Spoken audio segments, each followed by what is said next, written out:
In this Scotiabank tutorial video, I am going to be showing you guys how to transfer money between different accounts here on the Scotiabank app. So once the Scotiabank app is opened up in the bottom left where it says home, if you're on the home page, just press the next option beside that where it says move money.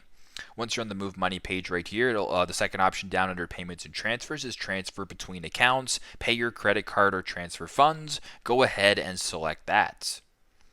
Once you're on this page right here, you can select the accounts that you want to pay from to the pay to. So for example, if you wanted to transfer money from your checking account to your credit card, you can go ahead and select your account right here. I'll do my checking. I'll go ahead and do my credit card right there and then type in the amount. So if you wanted to go ahead and do $100, you would press $100. Then at the bottom, you can select the frequency and date. And then at the bottom, slide the transfer to complete the transfer or the transaction. But very simple, very straightforward. That is how to transfer money between different accounts here on the Scotiabank application. Thanks again for watching, and I hope this video helps.